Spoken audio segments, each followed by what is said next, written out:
My wife suddenly discovered the magic of going out with her single and divorced friends every Friday night.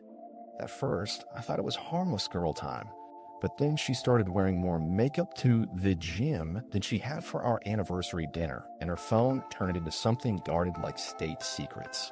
That's when I realized I had two choices: ignore the signs or launch my own amateur CIA operation. I picked option 2, bringing in 2 longtime friends for backup. They filmed what happened one night, and that footage changed everything. Of course, it all began with her new friends club, the wife's new friends club. You know how every streaming platform claims to be the home of something, like the home of gripping thrillers or the home of endless laugh-out-loud comedies?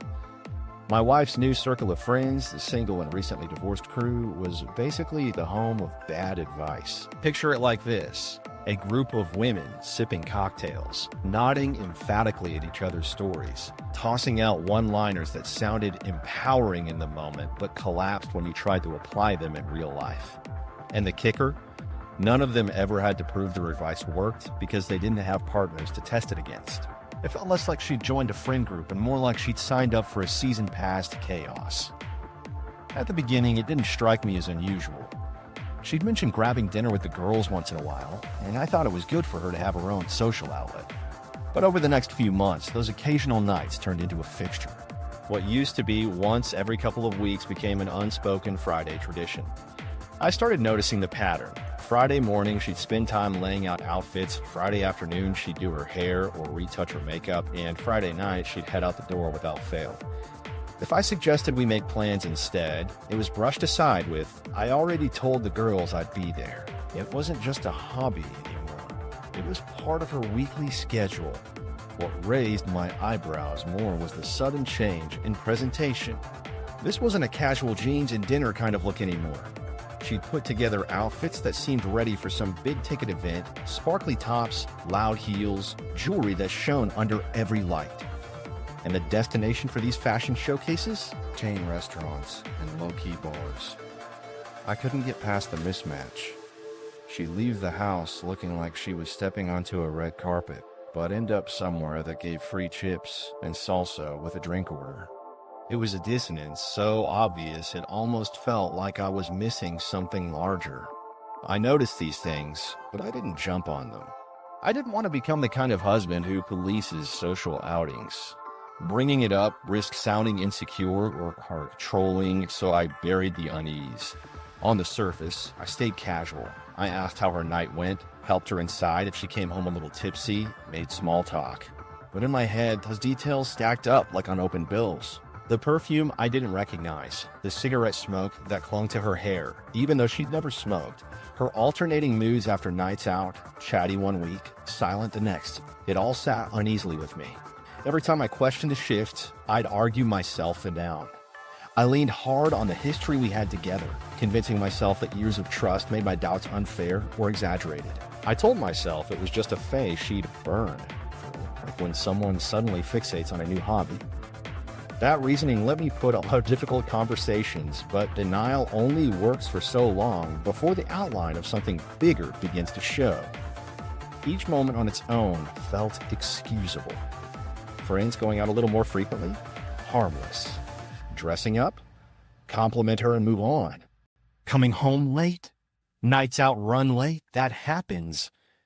None of it screamed crisis individually. But when I started connecting them as a whole, the picture grew harder to ignore. It was less like spotting warning signs and more like realizing all the signs had already been there, lined up in sequence, pointing to something I couldn't quite admit yet. And still, I kept telling myself to wait. If I confronted her too soon, I risked either embarrassing myself or facing a truth I wasn't ready to hear. So I lumped the behavior into temporary weirdness and tried to keep life ordinary. But ordinary was slipping piece by piece. The woman who used to curl up on the couch with me most evenings now spent that time preparing to be somewhere else. Even when she was home after a night out, her mood carried this residue, like her energy was still with wherever she had been. Looking back, that hesitation was the first step toward the role I hadn't realized I was creating for myself, the reluctant investigator inside my own relationship. Pretending the changes didn't matter gave them more room to grow. And the more I ignored the growing gap, the more apparent it became. That quiet avoidance didn't make the problem go away. What really shifted things was when the conversations from those nights started to follow her home. It began with casual mentions I almost overlooked, little fragments of stories that included someone I didn't know. Somewhere along the way, its new name entered the background of our marriage, and the name was Chris. I didn't know it then, but once Chris's name started making cameos in her world, the situation was about to evolve into something I couldn't brush aside anymore. From normal wife to glam gym goddess. At some stage, the gym stopped being a gym and started looking more like her personal spotlight. The first time I really noticed it was on a Saturday morning. She walked out of the bathroom in leggings and a tank top, but her face looked like she had just stepped off a makeup counter. Not just a touch of lip gloss either. This was full contouring, fresh mascara, and lipstick so sharp it looked as if it had been drafted with a ruler. She tied her sneakers like she was about to jog, but what I saw standing there belonged at an award ceremony, not next to a treadmill. I caught myself thinking, for Valentine's Day, I got the light lip tint and messy bun version. Now, apparently the gym barbells get the deluxe upgrade. At first, I tried brushing it aside. Maybe she just wanted to feel more confident. Plenty of people treat the gym like a runway these days. Still, the effort stretched into something bigger. She wasn't just getting dressed, she was staging the process. Perfume, perfect eyeliner, new sportswear, and sleek styles I've never seen in her closet before. And when she came back, the clothes were untouched, the sneakers spotless, her hair still perfectly in place. For someone who claimed she'd been sweating it out, she looked fresher walking back in the door than I ever did leaving the shower. I started joking to myself that it wasn't really cardio keeping her busy out there. It was an entire photo shoot I hadn't been invited to. The timing made it harder to laugh off. These gym glam sessions weren't isolated. They were happening during the same stretch of months that Friday nights became routine. Her texts got shorter and her evenings grew more guarded. More late nights, more secrecy, and suddenly the gym was involved too. The pattern was there. As her social world expanded, so did the difference between who she was inside our house and who she became the moment she walked outside it. I even tried to convince myself it was harmless. That kind of hope can make you believe almost anything. I tell myself maybe she bought waterproof mascara that just didn't budge, or that this was the athletic version of redecorating, a harmless change of scenery.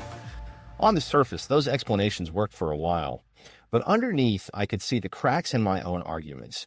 Cardio isn't supposed to look like a perfume ad. A squat rack doesn't usually leave you glowing like a magazine cover. There was one night I remember in detail, because it tipped me away from brushing it off. She came downstairs in an all-black athletic set, every detail polished, nails fresh, lips shining, eyes bright like a camera was waiting outside. She smiled small, grabbed her bag, and walked out the door with the air of someone being admired. I watched her leave and thought, if anything, I should be jealous of whatever treadmill gets to see that presentation. That little joke to myself was enough to stop me from asking questions right then, but it couldn't erase the unease stacking up. I should also admit something, because avoiding it would make this sound too one-sided.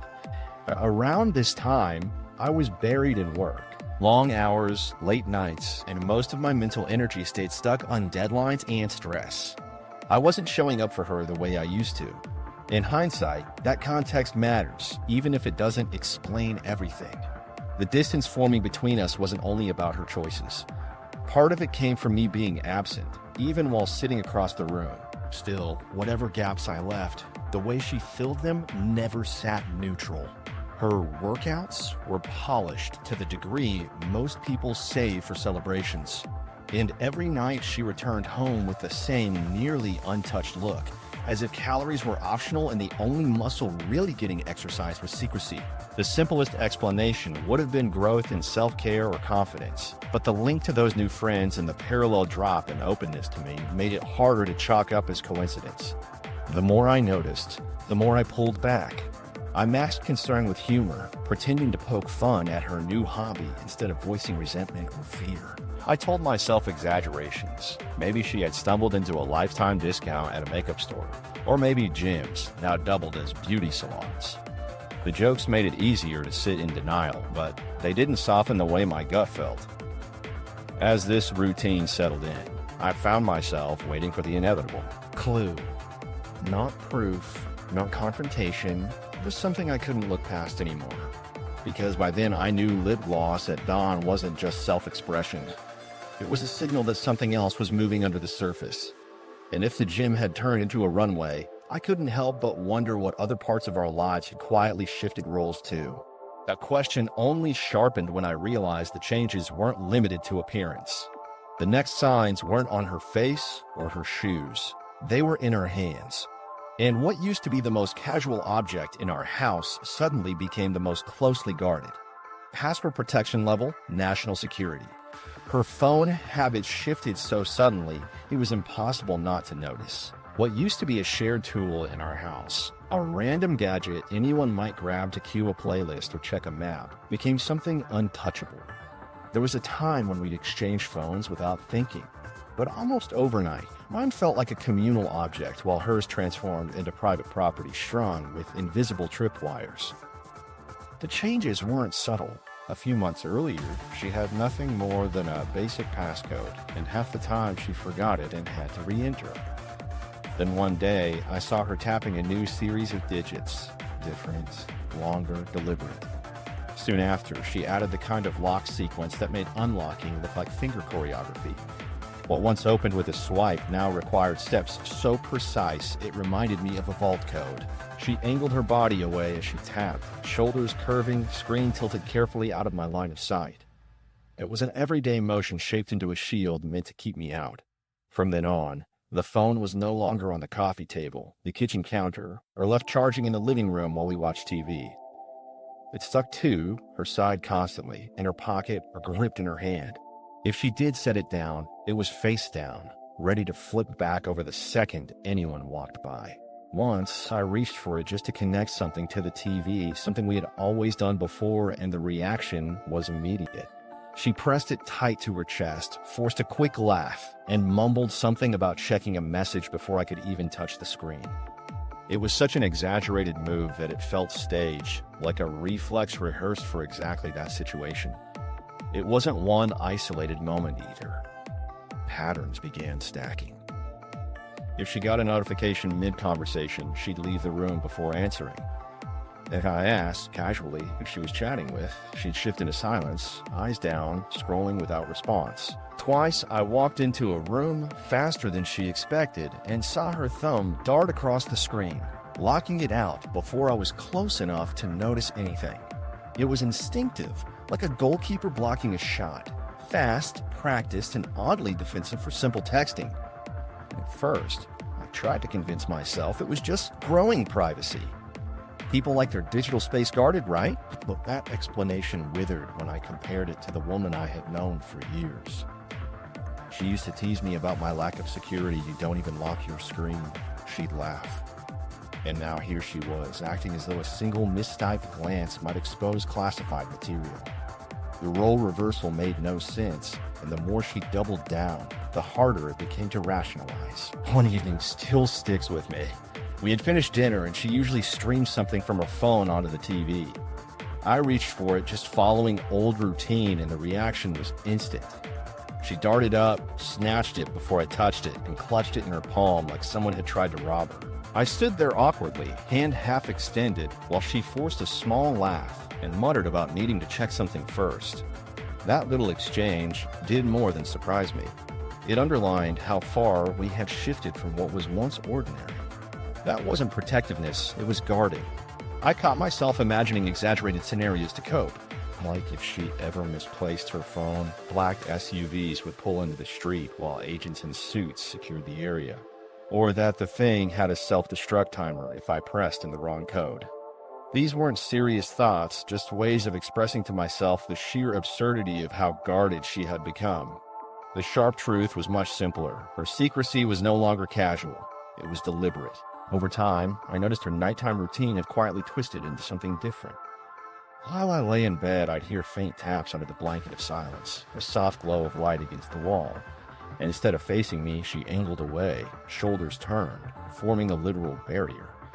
The sound of fingers moving across glass replaced the small conversations we used to fall asleep to. Those tiny changes, repeated night after night, built a kind of quiet tension that sat with me longer than I wanted to admit. The unease wasn't created by the device itself. It was the story it seemed to carry behind, its locked screen. All the odd details, the gym glamour, the constant outings, the sudden secrecy, now had an anchor point. The phone held the proof, or maybe the excuse, for everything I was noticing. I didn't need to see the contents to sense that. The way she gripped it told enough. It was no longer just about convenience. It was territory, and I had been shut out without so much as a conversation. That realization gnawed at me. I could still dismiss makeup at the gym as quirky style. I could stretch to accept nights out as just a phase of social energy. But the phone? The phone refused those explanations. Going from total openness to treating it like a vault was too much to pass off as harmless. Even from a distance, the act carried suspicion. It wasn't subtle. A stranger could have spotted it with no context.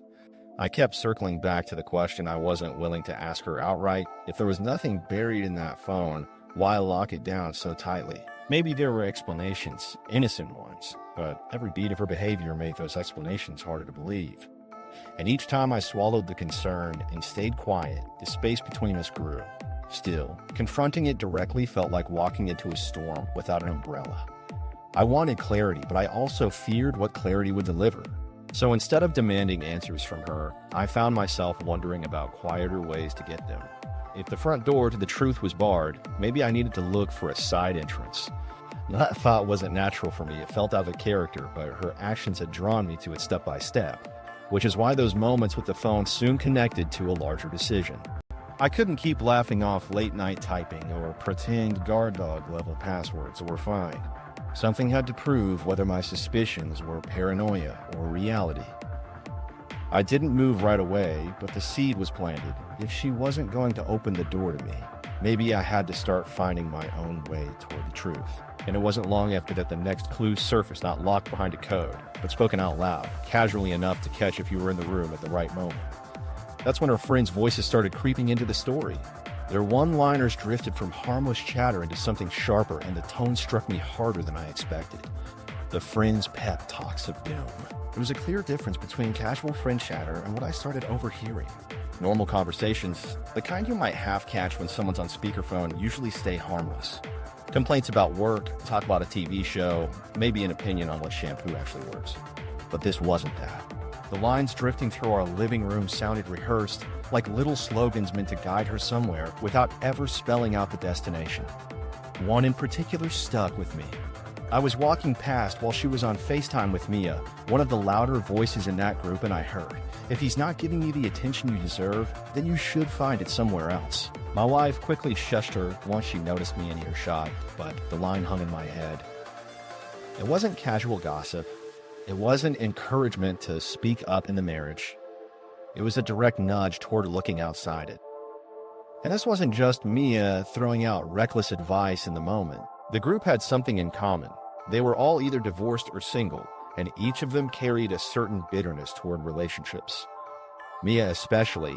Her own divorce had been messy, public among their circle, and the fallout left her with sharp edges to every opinion. When you mix that history with margaritas and late-night pep talks, the outcome wasn't exactly optimistic for someone in a marriage. The lines blended together after a while, all variations on the same theme dressed up as empowerment.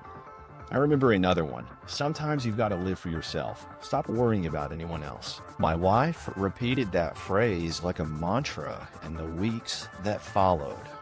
It started sliding into conversations even with me. If I asked about movie night or planning a weekend together, she'd shrug and say, "I just need to focus on me right now." It didn't sound like her voice anymore.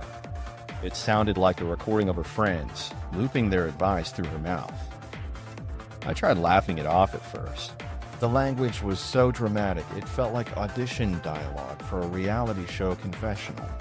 But the humor didn't last, because each time it happened, I could hear a little more distance growing. These weren't harmless mantras.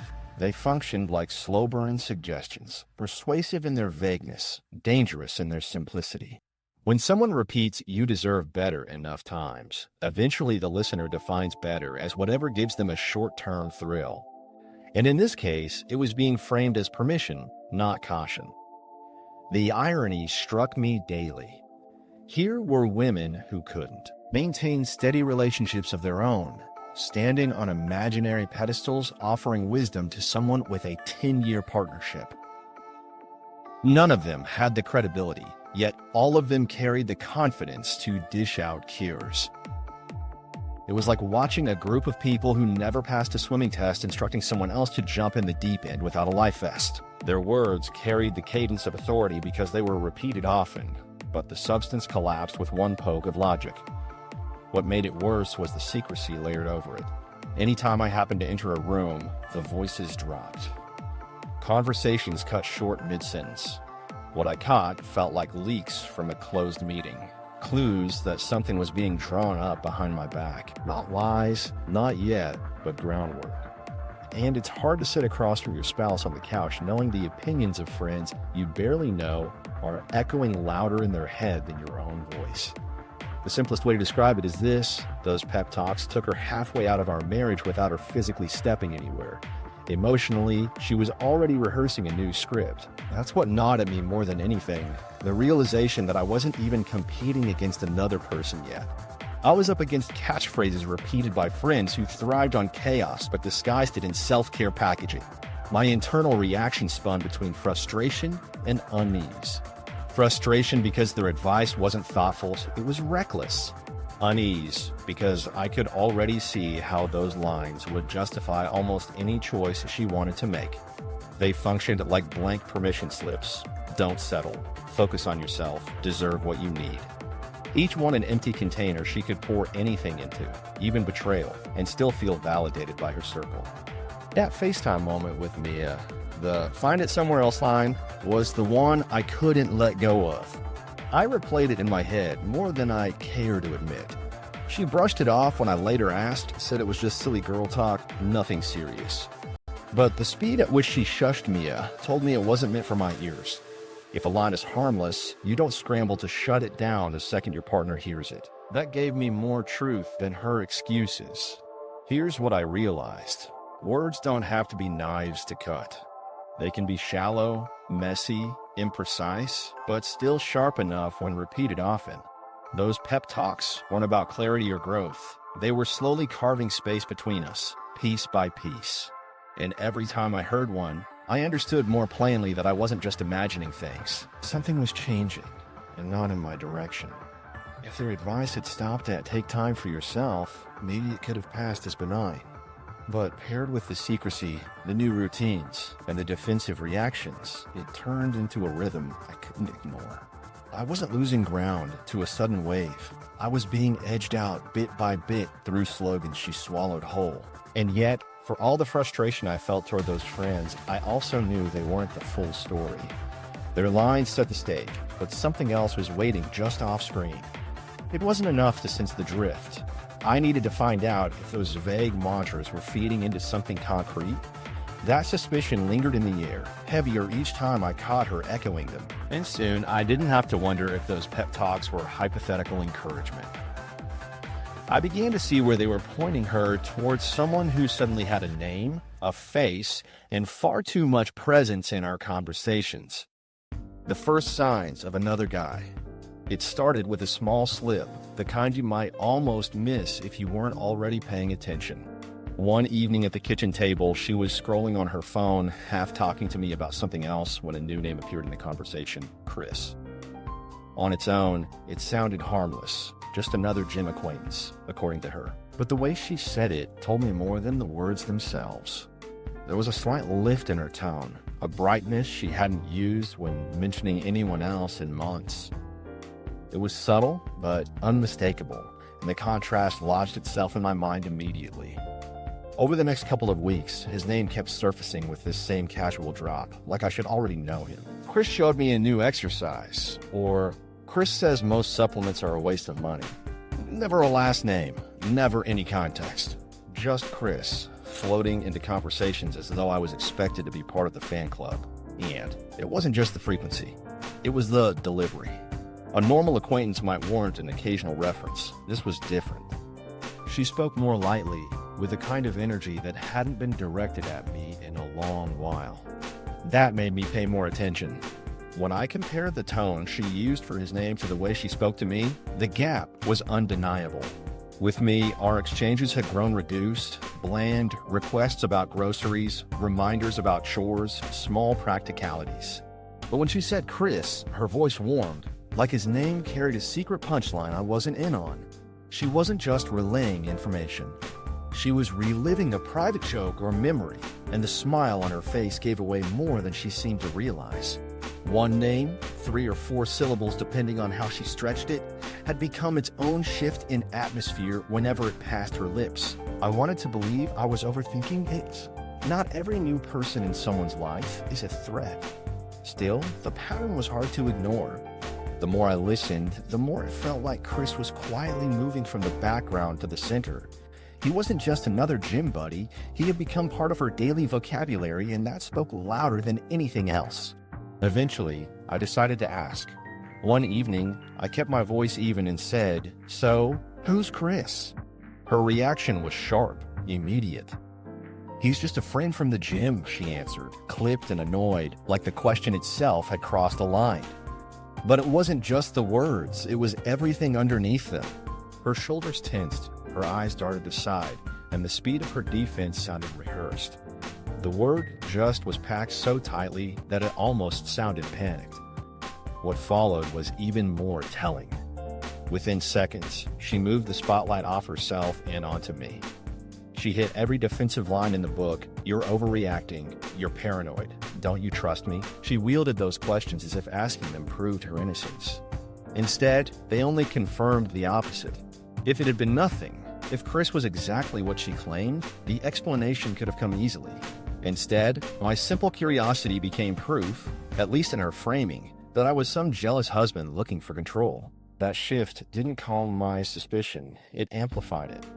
People who really have nothing to hide don't usually go into counterattack mode on the first question. Yet that's exactly what happened. She turned an innocent inquiry into an argument, and by the end of it, the conversation was less about Chris and more about my supposed insecurities. It was exhausting and worse. It left me with no real answers. But I did have observations, and those began stacking up quickly. After that conversation, his presence only grew. Suddenly, Chris had a take on everything: the right stretches, the right shakes, the right frequency of workouts. My wife repeated his advice like he'd been knighted by the fitness authority of the world. He wasn't just a gym friend anymore. He was morphing into a full lifestyle consultant, his words slipping into decisions about her routine, her diet, even her outlook. It felt absurd, hearing his name in so many places it didn't belong. What made it worse was how untouchable he became. If I showed skepticism, I was accused of jealousy. If I stayed silent, she acted as though my silence was permission. Either way, the cycle always put the problem back on me. By attacking my motives every time I raised a question, she made Chris immune to criticism. That maneuver became its own shield, and the more she used it, the more obvious it was that something deeper was happening. I thought about all the possibilities about friendships between men and women, about how maybe I was painting him in too negative a light. But the truth was, normal friends don't create this much tension. Normal friends can be explained without defensiveness. Normal friends don't make their names feel off limits in a household conversation. None of this carried the mark of ordinary. Once I saw the imbalance, I couldn't unsee it. My presence in her life had been downgraded to practical necessity, while his had become framed in brightness, warmth, and instinctive defense. And what bothered me most wasn't even Chris himself, it was how neatly my wife flipped the script. Every trace of concern became a reflection of my own supposed flaws. And when someone positions you as the problem every time you show awareness, it's almost impossible to find solid ground. The longer this pattern stretched on, the clearer the situation became. Chris wasn't just a guy at the gym. He was someone she was carrying into our home, not physically, but through repeated mentions, defended boundaries, and that unmistakable glow. And for me, there was no neutral way left to interpret that. It wasn't paranoia.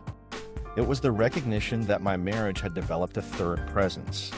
Still, even with all those signs, I wasn't ready to explode or make dramatic accusations.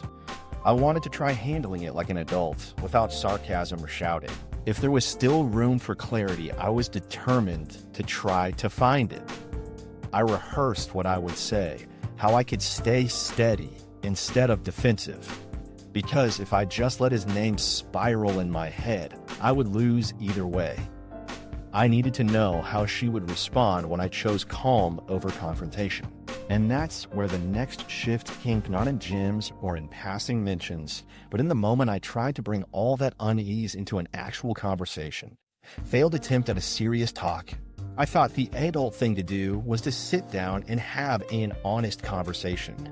No accusations, no sarcasm, just steady, level words. I rehearsed it a few times in my head, like I was prepping for a performance test, ask questions, keep my tone calm, and don't snap, even if I feel pressed. In theory, that sounded straightforward. In practice, the moment I asked if we could talk about some concerns, her entire posture stiffened, arms crossed, eyes narrowing. I barely got through my first sentence before it felt like I had stumbled into a courtroom where I was already on trial. I started gently, mentioning that I had noticed she seemed distant and that her routines felt different. Instead of walking toward that concern, she pivoted sharply. Suddenly, it wasn't about the way she had been acting. It was about how I supposedly didn't trust her. She told me I was paranoid, overthinking, inventing problems that weren't there. The weight of the concern didn't land on her choices. It somehow landed back on me, framed as insecurity. The dynamic was lopsided. If I tried to explain why I felt unsettled, she made the very act of asking into proof that I was the problem. When I mentioned her new protectiveness with her phone, she turned it into an issue of privacy. Everyone deserves a little space, she snapped. That line might have sounded reasonable if it wasn't paired with the extreme secrecy I had been watching build for months. Still, she argued it like I was trying to invade her rights, rather than pointing to a very abrupt change. It was the same when I brought up Chris. The moment his name surfaced, she shut down and pushed back. I wasn't asking who he was anymore. I was being told I was jealous and controlling, that normal friendships were being twisted by my suspicious mind. The deflection always came fast. I stayed calm, thinking a steady tone would keep us anchored, but my calm didn't diffuse the heat. If anything, it made her escalate, throwing out lines about how she was tired of walking on eggshells. That phrase hit me sideways, because she wasn't the one caught in silence, watching her partner's behavior shift by the week. I was. Yet, she said it with such practiced rhythm, you'd think she'd been preparing the line long before the conversation started. At one point, I tried to reach for a middle ground. I suggested counseling, honestly thinking a neutral space might help us sort through what I clearly couldn't get across at home. Her reaction was immediate. She rolled her eyes, let out an angry laugh, and slammed her hand against the couch arm. "I'm not sitting in a room with some stranger just so you can prove I'm the problem," she said. That response shut the door on any possibility of moving forward that way. For me, it wasn't about proving anything, it was about having a referee who could cut through the blame exchange. But to her, even raising the option was an insult. That specific moment burned into me, because it was the clearest sign yet that she wasn't interested in resolution. From that point on, everything I said was twisted back into another accusation against me. If I asked to spend more time together, I got labeled needy. If I admitted I felt uneasy about Chris, I was insecure. If I raised her phone secrecy, I was controlling. The content of my words didn't matter. The shape of every answer bent back into an arrow aimed at me. It wasn't dialogue. It was an exercise in defense, with every statement rehearsed to flip blame before I could push the subject further. I kept trying to hold steady, repeating in my mind that losing my temper would only make me appear exactly how she was painting me. But steady didn't bridge the gap. She treated calmness like weakness, speaking over me, sighing dramatically, using body language like props in a stage drama. At times, it felt like she was performing for an invisible audience rather than talking to her husband. Every hand gesture, every raised voice, every claim of victimhood turned what should have been an honest exchange into something theatrical. Eventually, I stopped midway through a sentence, realizing I wasn't reaching her at all. I wasn't finding answers. I was drowning in posturing and accusations. If she wasn't accusing me outright, she was reframing herself as the victim, sighing that she was tired of being unappreciated, that she was under constant pressure. These weren't conversations anymore, they were monologues, and she was both actor and director. Meanwhile, I was in the background, watching my marriage debate slip into melodrama. By the end, the outcome was clear. I had walked into the talk hoping for understanding, maybe even one crack of honesty, but came away with nothing but deflections. She announced she was done talking and stormed out, claiming I had already made up my mind. I sat there in the silence afterward, realizing I had played the part of calm negotiator perfectly, and it had changed absolutely nothing. That's when another thought hit me, not as a joke, but as quiet resignation. I wasn't going to find answers through words. Dialogue had become a dead end, a tool twisted against me each time I tried. If I wanted the truth, it wasn't going to come from another sit-down. It was going to come from something more tangible, something I couldn't have thrown back in my face as insecurity. That's when I knew I had to find evidence, clear, undeniable proof of what was happening. And that meant I couldn't do this alone. Recruiting the Brosby agency. At some point, the constant suspicion stopped being private thoughts and turned into an actual plan. I sat at my kitchen table, phone in hand, weighing whether I should search for a private investigator or embarrass myself by trying to run my own low-budget surveillance. Both choices felt desperate. Before I could spiral too far, I knew who I could turn to. Two longtime friends who had seen me through everything from college pranks to bad breakups. Mark and Danny. Neither had detective training, but I trusted them. And if my marriage was at stake, I needed eyes outside my own. Recruiting them felt absurd, but I didn't have another choice. I called them up, laid out the situation, and told them straight Jen had a night out coming up with her friends, and I needed help. I wasn't asking for advice or sympathy, I was asking them to follow her. Not to confront, not to stir trouble, but to watch closely and, if possible, get something on video or in pictures that clarified what was really happening. They both agreed faster than I expected, almost like I had pitched them a new group project that we hadn't had since college. I tried to keep the seriousness clear. This wasn't fun, this wasn't a test run, this was my marriage. But they couldn't suppress the humor. Mark laughed and called it our first official assignment. Danny offered up his car before I asked, proud of its tinted windows, like this suddenly made him the official driver of our little agency. Even while they made jokes, I could see that underneath they understood why the request mattered. They were taking it on because I needed them to. When the night came, we turned Danny's car into our makeshift headquarters. No high-tech gadgets, no surveillance van.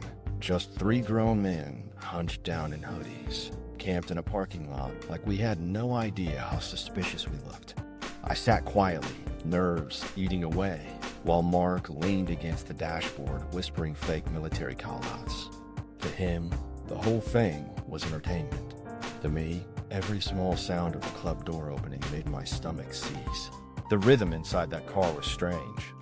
One second we'd slip into laughter over how ridiculous we looked. The next second, all of us went dead silent, eyes fixed on the entrance, waiting for Jen to appear.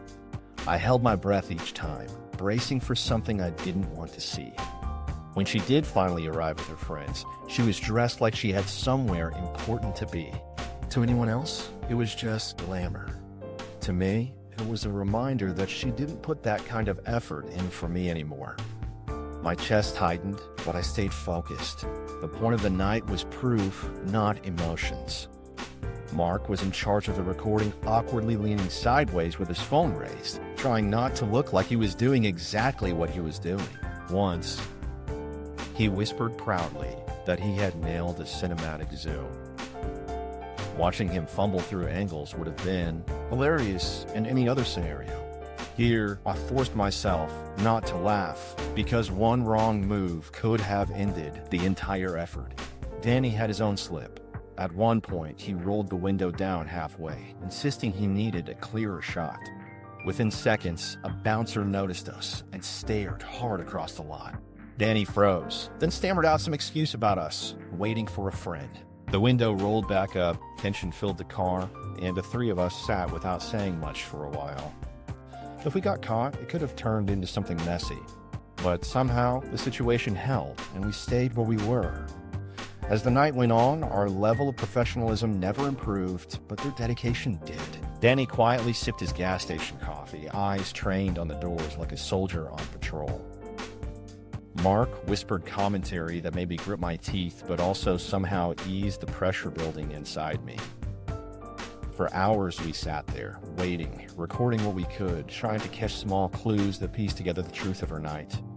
Despite the clumsy execution, the purpose was simple. We weren't there for laughs or memories. We weren't there to generate stories. We were there to document. To watch Jen's night unfold with her friends and to capture anything that might reveal if my fears were justified. The objective was clear. Either the recording confirmed something was happening, or it gave me the relief I couldn't get through words alone. The odd part was how the night moved between ridiculous and sobering. We'd joke under our breath one moment, then sink into silence when her figure appeared under the neon glow of the club entrance. For me, it wasn't comedy, it was a test.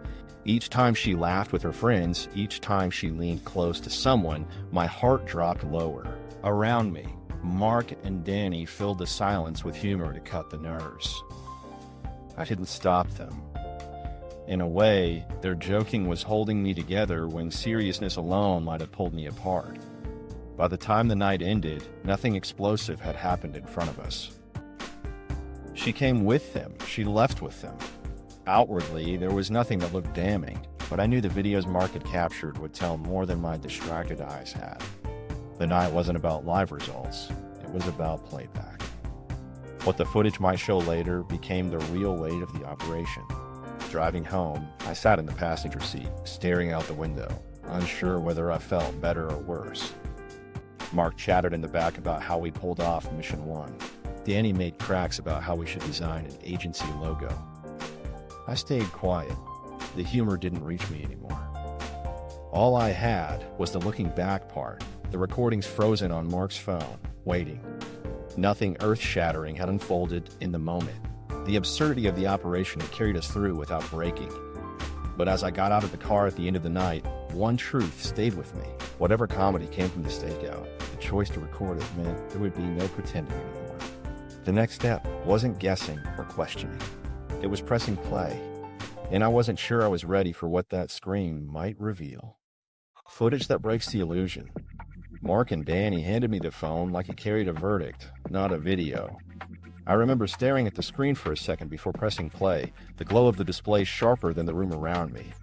The footage was rough, grainy zoom, shaky hands, fighting to stay steady from inside a car, but that didn't matter. What it showed was clear enough. The first clips almost felt routine. Jen stood with her friends near the club's entrance, laughing and sipping a drink. At a passing glance, it could have seemed harmless. Then the recording followed as she leaned in toward a man, someone unfamiliar, someone who wasn't me.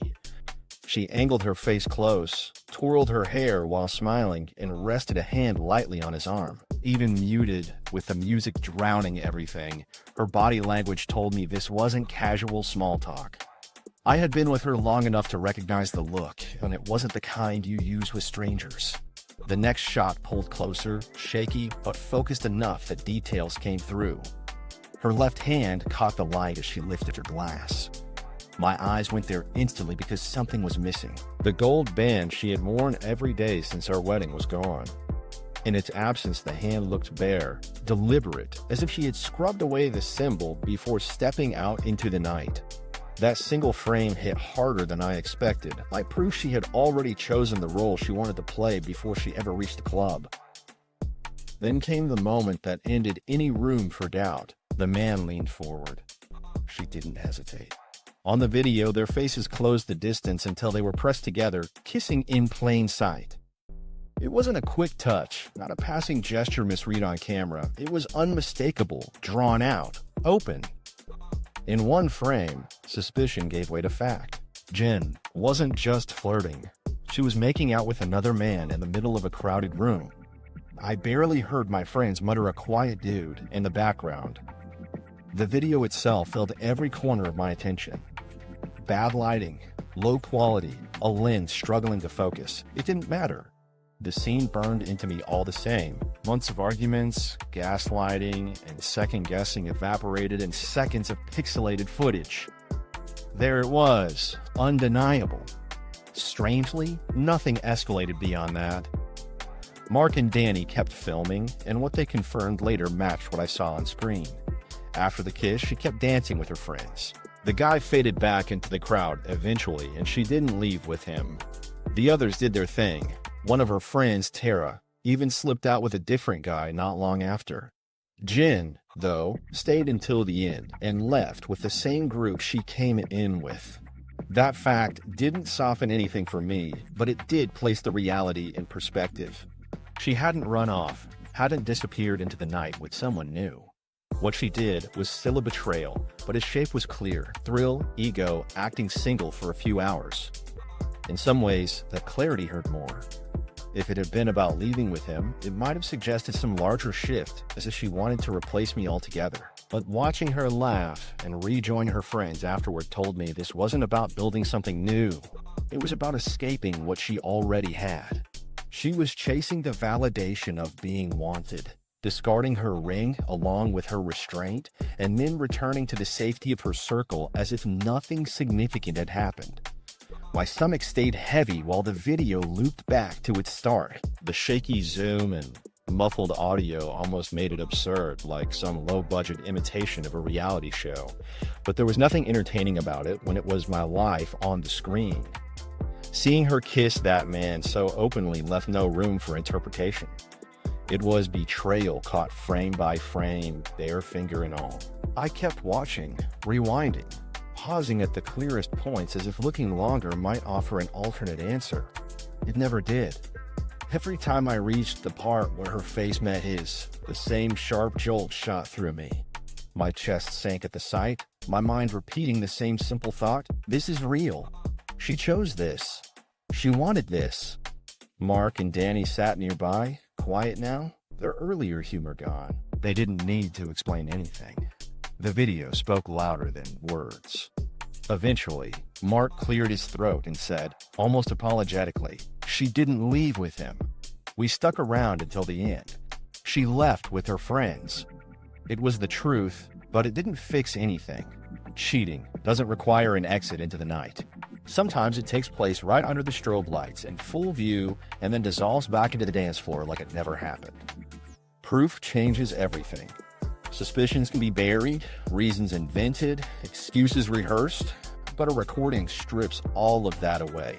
You can't argue with a camera. You can't rationalize your way around a missing ring or ignore the unmistakable motion of one person leaning into another. For months, I'd wrestled with doubt about whether my instincts were fair. After seeing the footage, that fight was over. What stayed wasn't anger so much as emptiness. Anger sparks fast and fades. This sat heavier than that. Watching the video made me realize how detached she had already become, how long she had been practicing the part of someone else. The kiss wasn't the beginning of betrayal. It was the proof of how far she had already stepped outside of us, how deeply the idea of being single for a night had rooted into her habits. I set the phone down eventually, unable to stare anymore, but the images replayed on their own. No ring. That laugh. His hand at her waist. The hair twirl I had once seen aimed at me, now directed at someone I didn't know. And the casual way she drifted back into her group afterward, betraying with ease and then folding herself back into normality. It became impossible not to wonder how long it had been happening, or how often she had left her ring behind. Maybe this was the only time. Maybe the video just caught the one night she got sloppy. Or maybe the lens had simply documented what had been routine, hidden beneath excuses I had too easily accepted. I didn't know. And that uncertainty twisted as much as the certainty of what my eyes had seen. Mark finally asked me if I wanted the copy. I nodded without saying anything. Having it didn't make it easier. It just made the silence sharper, harder to talk around. Proof changes how you look at someone, and how you look at yourself for not seeing sooner. What struck me most afterward was how brittle the illusion had been all along. I had clung to the idea that things weren't what they looked like, that maybe I was misjudging, that years of marriage meant more than late nights and odd changes, but illusions crumble the second they meet proof. And with the phone sitting in my hand, there was no illusion left standing. Just the blunt reality of who she chose to be that night. I didn't react loudly. No shouting, no throwing things, no dramatic breakup scene. I just let it sit inside me, heavier than words. The room felt different. So did I. Something had ended, though no one had said it yet. What I didn't expect was that the fallout wouldn't end with me and her. Once the footage existed, its consequences didn't stop at the frame. Proof has a way of reaching farther than the original intention, spilling into places you don't plan. And what happened next wasn't limited to my marriage at all. The fallout among the friend squad. When I finally decided to share the footage, it didn't go straight to Jen. Not at first. I knew she'd either deny, deflect, or try to spin it, and I was tired of words that twisted back on me. Instead, I took a different route. I clipped the two most important moments from the video, the missing ring gleaming under the lights and the kiss that erased months of excuses, and I sent them anonymously. A throwaway email account, nothing traceable, just simple messages with attached files. One went to Tara's fiancé, Nick. The other to Mia's partner, Rob. No explanations, no added commentary, just proof, sitting in their inboxes with a subject line, "Thought you should know." That's when the fallout started. Nick saw the footage first, and by all accounts, his reaction was instant. Tara had been engaged for a year, planning the wedding in the near future, but Nick called it off almost immediately after receiving the clip. What hit him wasn't just Jen's behavior, it was that Tara was part of the same group out at the club that night, standing a few feet away during the kiss. The footage made it clear Tara had known and stayed silent, which to Nick was as bad as condoning it. The engagement ring came off, and within 2 days, he had moved his things out. The wedding talk evaporated, replaced by silence and a canceled venue booking. Rob's response followed in the same rhythm. When he opened the file, he called Mia before he even finished watching. Later, I heard from mutual contacts that the conversation was short and final. Mia tried leaning on the same defenses she'd fed to Jen, phrases about independence, living for yourself, loyalty to friends before men. But it didn't work when Rob had the recording in front of him. He told her directly that if this was the life she wanted, nights where boundaries blurred into dishonesty, he wasn't staying involved. Their relationship ended on the spot, and for the first time in years, Mia found herself without the audience she'd been drawing energy from. The rest of the friend group didn't implode in quite as theatrical a fashion, but their foundation fractured quickly. Once those two key relationships ended, others started catching the ripple. Texts leaked, boyfriends compared notes, and what had previously been brushed aside as girls being lively now carried a sharper edge.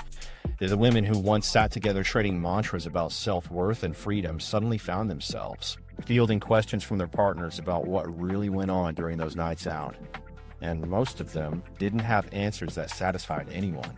The change was visible almost immediately. Their group chat, once loaded with brunch photos and pep talk slogans, shifted tone. Panic replaced confidence. Screenshots floated around. Frustrated arguments broke out. One day, they were a polished circle convincing themselves of untouchability, and the next, they were scrambling to keep stories straight. What bound them had always been fragile, a mutual distaste for their own situations disguised as empowerment, and with the email attachment circulating, that disguise wore off. From my view, the irony wasn't about satisfaction. It was about clarity. These women had been steering Jen for months, reinforcing her shift away from me with slogans they didn't even apply to themselves.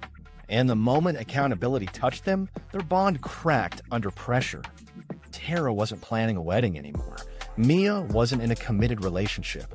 Others weren't exactly single overnight, but they weren't moving with the confidence they once strutted in, either. Their unity had depended on secrecy. Once that secrecy broke open, the circle itself unraveled. The fallout didn't stop at relationships either, it spilled back into their friendship. Trust dissolved where bravado once held. With Tara and Mia both out of their partnerships, questions about who had been enabling whom filled the gaps. The ringleaders who had once encouraged late nights and dismissive attitudes became the cautionary examples inside the same group. What used to be brunch pep rallies started thinning out until gatherings nearly disappeared. Calls were shorter, responses slowed, and the same women who once boasted weekly about their independence now sounded quieter, more fragmented, less certain about the scripts they had preached. As for Jen, she felt it more directly than anyone. She had been the centerpiece of the footage. Unlike Tara or Mia, she couldn't dodge the spotlight because the proof wasn't vague. It showed her face, her ring finger, her kiss. She couldn't step sideways or act surprised. And with her friends' connections falling apart, her ability to hide inside group validation was gone. She stood at the center of the collapse, the person everyone pointed to as the reason the dynamic had unraveled. I didn't speak during any of it. I didn't message updates. I didn't spread further pieces of evidence. My part had been sending those 2 emails. After that, the sequence carried itself. The irony lived in how fast truths moved once silence wasn't an option. All I could do was watch how the atmosphere in their friend squad shifted from self-assured to fractured, how quickly their togetherness worked fine in theory, but buckled when confronted with an outside view. The most surprising part was how unremarkable the actual proof was. It wasn't cinematic. It wasn't professionally captured. It was a shaky clip from a car with muffled music in the background. And yet, the plainness of it made it impossible to reshape. No one could excuse away a missing wedding ring. No one could spin a clear kiss at a nightclub into harmless fun. The bluntness of the footage held more power than any argument. By the time the dust settled, the friend group looked nothing like it had at the start of the year. They didn't disappear entirely, but their unity fractured beyond repair. Some remained acquaintances. Others spoke less. A few went silent on each other completely, leaving old brunch photos as fossils of what had once seemed important. For a group that shouted slogans of loyalty and independence, the silence that followed spoke louder than any of their pep talks. For me, the fallout was a strange backdrop. My own marriage was already fractured by the same proof, but now I was standing in the middle of a wider collapse I hadn't expected. The situation had spread beyond me and Jen, opening cracks across multiple lives that had been threaded together through nights out and shared rationalizations. And staying quiet through it, I understood the power a single recording could have, not just for confirming suspicions, but for exposing entire patterns that might have continued unchecked if no one ever pressed play. What I didn't know at that point was how Jen would react once the focus came back to our house. Watching the friend circle collapse was one thing. Watching her respond to the same evidence was another. The final confrontation. When the video finally reached her, denial wasn't her move. She didn't accuse me of doctoring it or pretend I had twisted things. What I got instead was a rapid swing into apology mode, as if a switch had been flipped. The same woman who had spent weeks stonewalling, deflecting, and counterattacking was now in the kitchen with tears streaming down her face, trying to rewrite the story. Her voice cracked as she begged me to let her explain, insisting. It wasn't what it looked like. She admitted she had kissed him, but she clung to the phrase, just one mistake, like it could undo everything. It was surreal to listen to. For months, she had met my questions with accusations of paranoia. Now she was listing promises she'd never offered before, as though she had drafted them and kept them in storage, waiting for the day she might have to bargain with them. She promised to change gyms, to turn her phone off at night, to cut ties with every person who had fed into her choices. Her words poured out fast, too polished, almost rehearsed. It didn't sound like contrition. It sounded like a desperate attempt to hold her life together after everything had come loose. Almost immediately, the friend group she had once praised became villains in her version of events.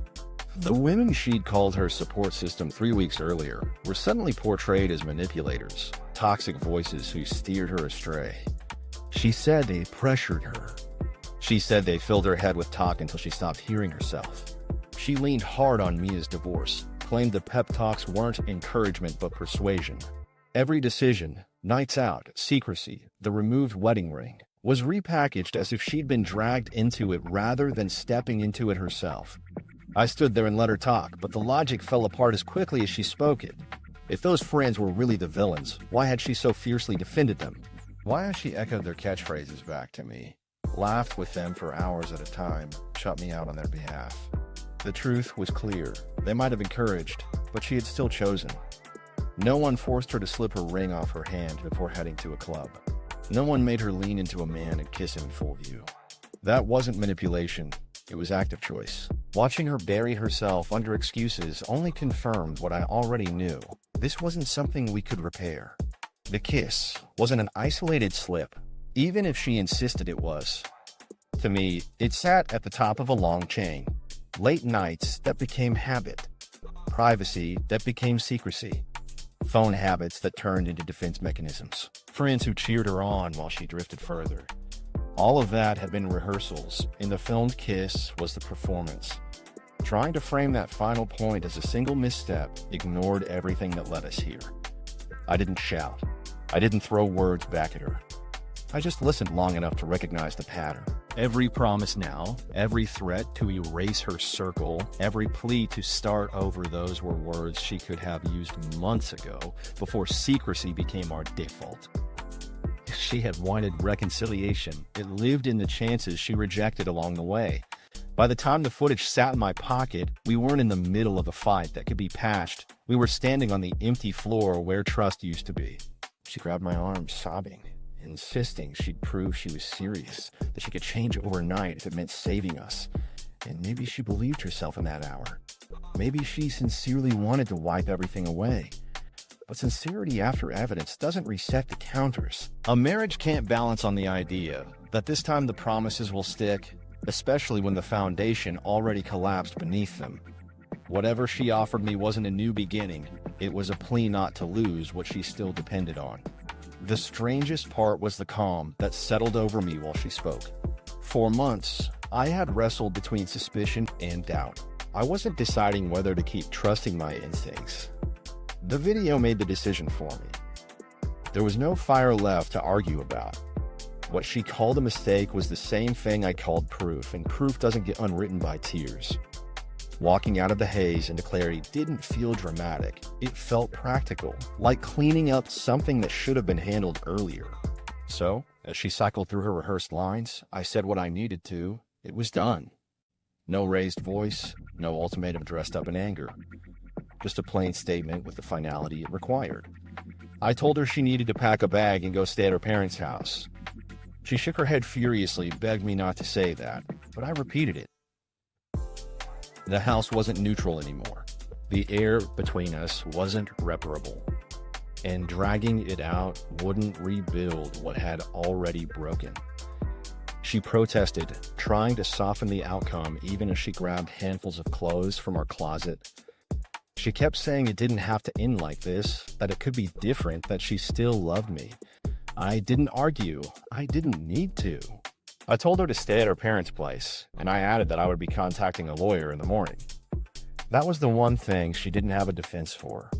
She froze, but I didn't pause.